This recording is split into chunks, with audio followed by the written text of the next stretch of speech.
Welcome back, guys. Well, I'm here back at the cabin and it is a beautiful spring day.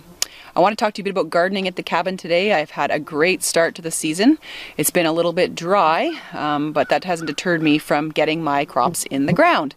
So I'm going to take you back a couple of weeks to when it all started. So I'm just working one of my little garden beds here, and I'm going to start planting some onions and some garlic in here. So what I have are Stuttgarter yellow onions. So those are great. The other thing I wanted to show you was this Russian red garlic. This garlic is top notch. It's really, really spicy. So I wanted to get some for the cabin here. So we'll get to planting them.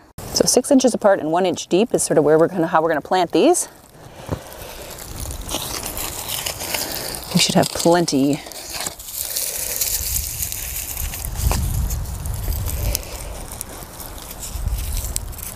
That looks dead.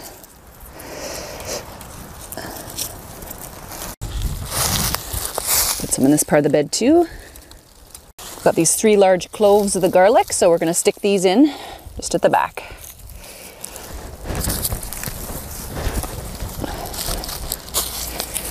And we'll cover it all up. And we're good to go. I'll also be putting in potatoes this year as well. It's a little bit early, so I'll show that to you guys in a later video. If I put them in right now, I've been finding that I've been getting a lot of rot. And that's been reducing my yields over the last couple of years. So we'll put them in a little bit later. I'm going to show you, we'll probably be putting in another raised garden bed in the field. And I'll show you where I might put that. Also, let's take a look at last year's garden. Yep, here it is. It's quite overgrown. This is where the potatoes and some of the onions were last year. So I'm just going to work at this and make it a little bit more usable for this year. I'm just going to end up taking out some of the stalks from last year's onions. I want to know where they are so I don't dig them out because I want them to keep multiplying. But I just don't need these big things, so that's cool. They did really well. They're actually shallots, actually. There.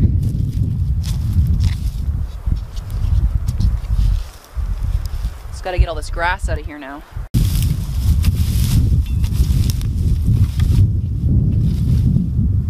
Well, the garden's basically all set. What I did was I added a bit more soil to it, took out all the little weeds, and I planted the rest of the onions. So I'll have you take a peek at it. Well, that looks a lot better. So I've added some soil kind of where we had pulled it away from the side of the cabin to make the pads for the propane tank. And yeah, now we've got the onions, or the shallots rather, from before are sitting right here. And then I put the other onions all around the periphery here that were remaining in the package. So that's great. That leaves the middle for me to plant a little bit later on. It's still frosting at night, so it's kind of not wise to put out things like peas and other things because they're going to grow and then they're going to get frostbitten. So I'm going to wait another couple of weeks and we'll get that stuff in the ground. So over here we've placed our platform from last year, a little 8x8, and that's where it came from. So I thought this would be a great spot actually to maybe to put in a garden bed or two. So that'll be another project for another day, but it's kind of already prepared for me, so it's just begging to be used as a garden. So I just wanted to show you where I have some of the cedars planted, and it's basically right in front of the cabin. So the cabin's there, and this I want to be a very dense cedar hedge. So it's going to be a hedgerow, not necessarily these giant cedar trees like we have in the back. So these trees are going to be pruned once they grow up, and they'll grow up nice and tight next to each other. To provide a block, a wind block from the field to the cabin. Just staking out some wild edibles, and I found this serviceberry tree. So if you take a look, there's some beautiful white flowers, and it has a toothed leaf, and it produces some beautiful berries. So I'm going to just tag this tree off now so that when it produces berries, I'll be able to harvest them. Aha, here's a wild edible. Here are some trout lily leaves. So these are edible, including the corms and the flowers. You can see they've got that mottled purpley green appearance. So let's take a look. Just gonna move the leaves away here, and I'm gonna dig down and find the corms. They're further down than you think. Oh, there you go. Let's give this a try. So I've peeled off the roots as well as the sort of the papery covering here on the corm itself. See what it tastes like. Really good, really starchy. Fresh spring greens.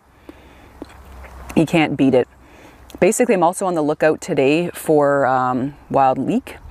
I don't know if we have any in this area. They've really been overpicked by a lot of people.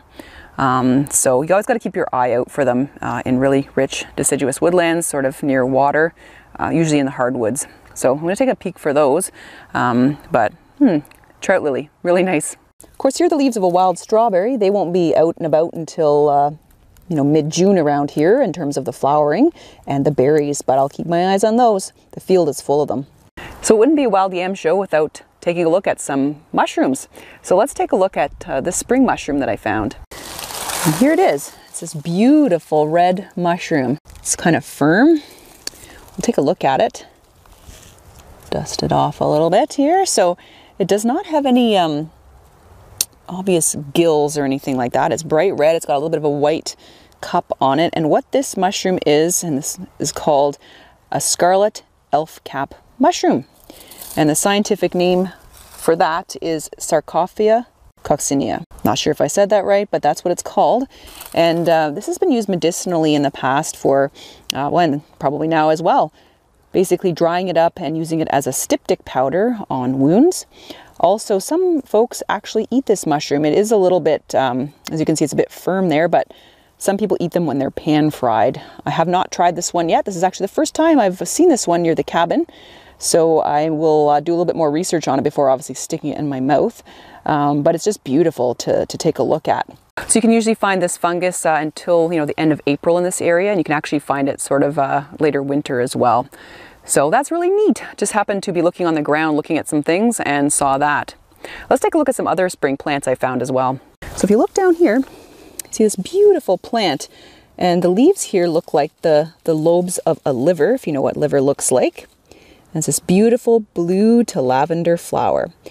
So this plant is called hepatica. It's the broad-lobed hepatica. So this is in the buttercup family, and it kind of comes up around this time of year in the spring.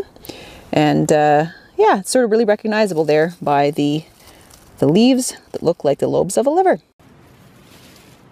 I just want to show you another variation in hepatica. This is the same plant, but it's got a white flower head. So the last specimen I showed you had a blue lavender flower, and this one's got a white one. So just wanted to share that with you. Another thing that is so very Ontario are trilliums. Now here's a beautiful white trillium just starting to open up its bloom. This is our provincial flower, and in the woodlands here in the next couple of weeks it will be blanketed with these beautiful trilliums. So one of my favorite things at the cabin is coming here with all the spring flowers. It's just magical seeing all the trilliums and the cabin nestled in between them.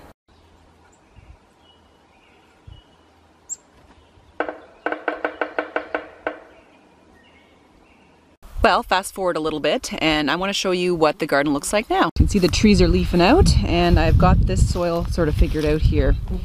So I've turned the soil, and I've got some hardware cloth up for a little fence. I just got to finish doing that. And over here, I'll show you what I'm going to put in. Got these giant seed potatoes. Look at this. Like, look how huge these are. So I'm going to kind of section them up, put a couple of eyes per piece, and I'm going to put them into the garden. I've also got some beans, some beets, some squash, zucchini, and peas. So definitely should be a good gardening year this year. The onions that you saw earlier in the video, they're already up about 3 inches, so that's really encouraging. The garlic's coming along as well. And yeah, you can see, maybe you can see buzzing around me, the black flies are out, so I have to work quickly. It's just insane out here. But using this new bug spray called Pi Active, and it seems to be working well. They just kind of swarm around me, but they don't bite, so this is a good thing. In the field now, basically we've been working on thinning out these trees. I know it doesn't look like we have, but we've actually removed a lot. So now you can kind of walk through here a little bit better, and the trees have a better chance of doing well. See, I can kind of navigate a little bit better.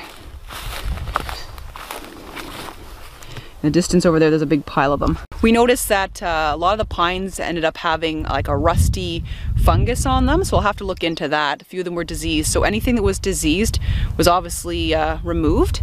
And then, we didn't take out as many as, some would recommend to help them grow, but this year might be a little bit harsh with the drought that we're having right now, so I want to give them as many trees as possible the opportunity to do well this year. Then next year we'll go through again and remove some more trees. I want to show you something really neat. right here is a wild edible mushroom. This is the very early start of Dryads Saddle, or something called the pheasant back. This is a really tasty wild edible. It has sort of a flavor and a smell of watermelons when you harvest it. And when it actually comes out in a larger size, it'll kind of come out and fan out around the tree, kind of like a polypore. And basically you want to sort of take the fresh edges of it as a wild edible. So that's like the most tender parts of it. Again, remember when you're harvesting wild mushrooms, make sure you identify it with a couple of different sources. Go out with an expert to identify them and be really, really safe, because certainly you can make yourself very sick while foraging wild mushrooms.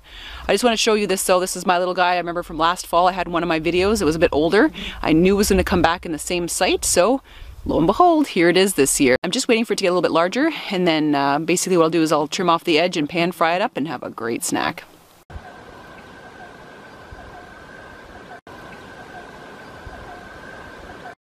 Thanks so much for watching, guys. I hope you enjoyed today's episode and it encourages you to get out in the garden.